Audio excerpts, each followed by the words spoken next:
Good morning, dear student. I am Banpal Maurya. Today in class 8, we read about the coal and petroleum. Class 8 में dear student आज हम study करेंगे कोल and petroleum के बारे में। तो इसका मतलब क्या होता है कोल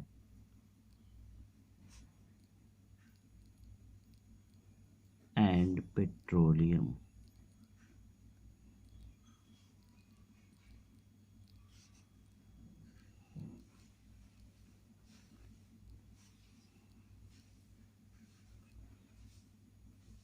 कोल and petroleum.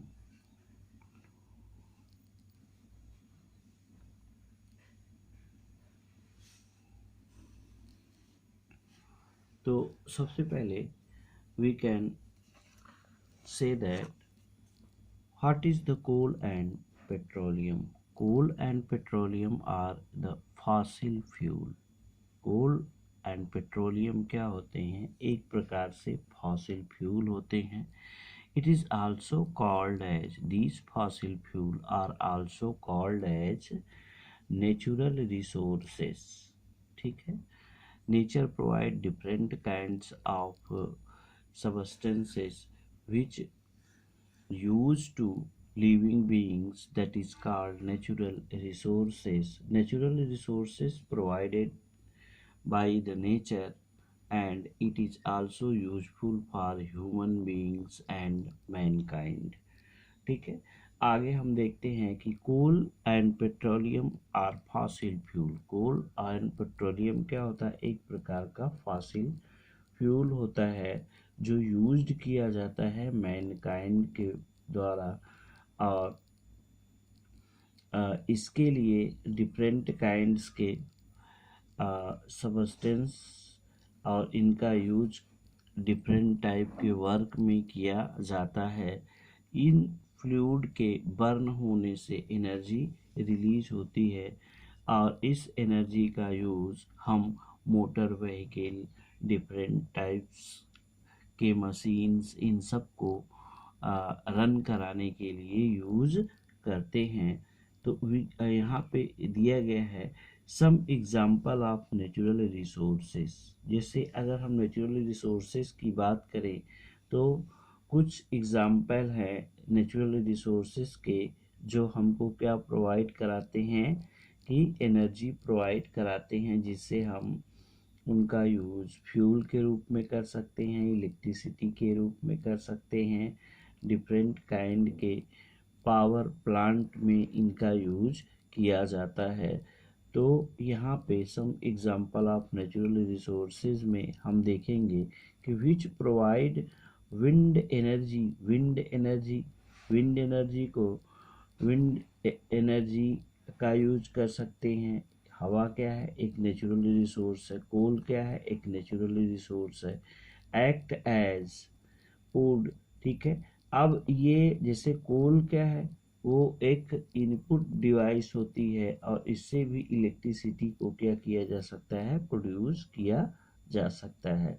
On the basis of their availability, various natural resources can be broadly divided into two category.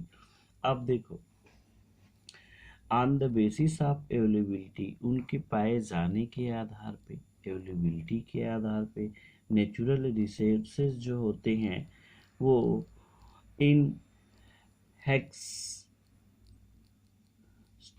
Natural resources होते हैं और एक्स हेक्सटिबल नेचुरल रिसोर्सेज होते हैं।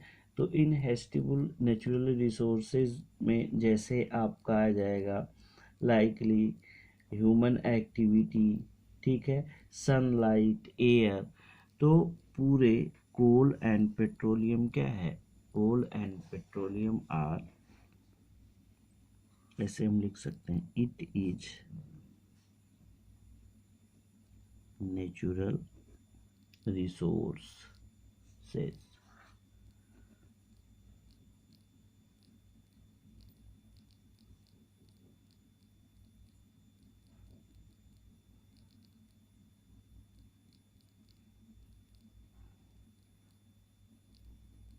ये क्या है, ये नेचुरल रिसोर्सेस हैं।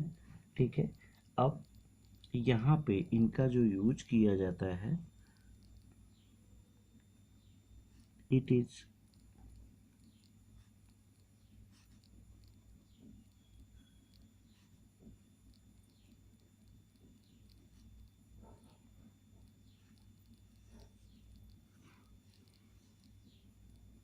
also called as fossil fuel.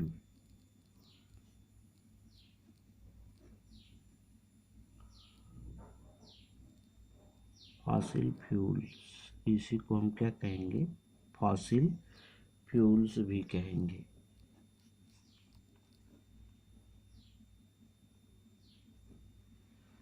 ठीक है, तीसरा पॉइंट है कि जो नेचुरल रिसोर्सेज होते हैं उनको अवेलेबिलिटी के आधार पे, on the basis of availability, on the basis of availability,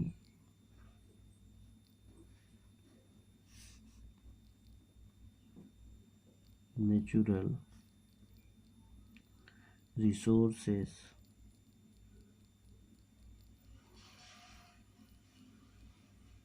are two type,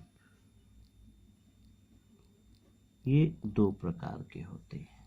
ठीक है, on the basis of availability natural resources कितने टाइप्स के होते हैं, दो टाइप्स के होते हैं। एक होता है इन, जो फर्स्ट है इनहैक्सिबल,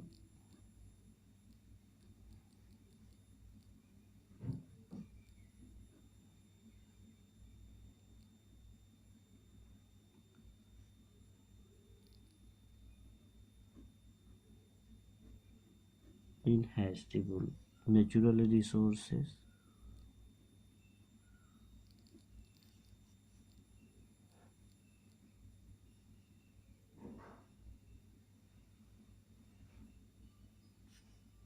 और दूसरा होता है एक्सहैस्टिबल,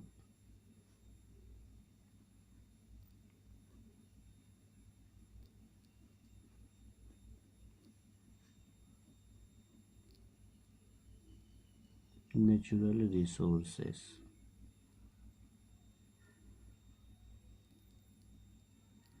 ठीक है, तो इनहैक्सिबल नेचुरल रिसोर्सेस के अंतर्गत आपका आता है जैसे sunlight,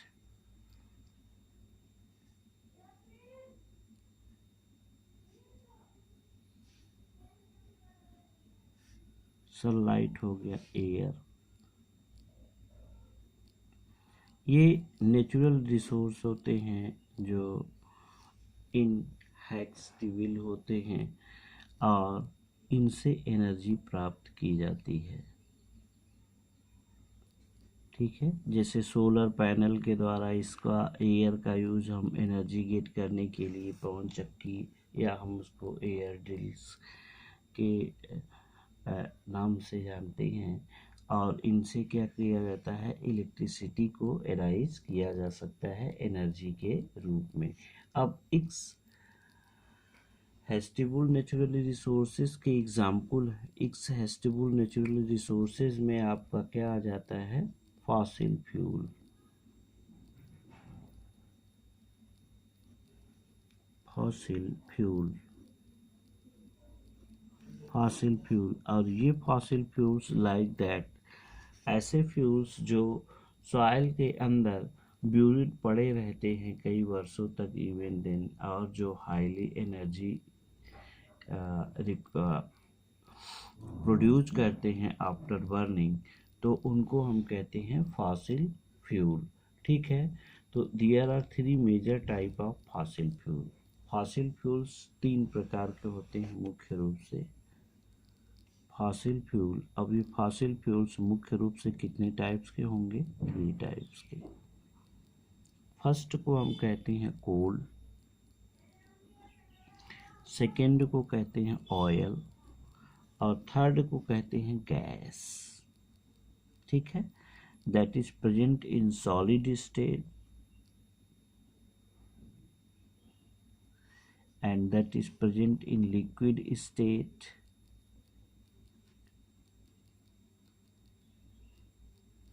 and that is present in gaseous stage.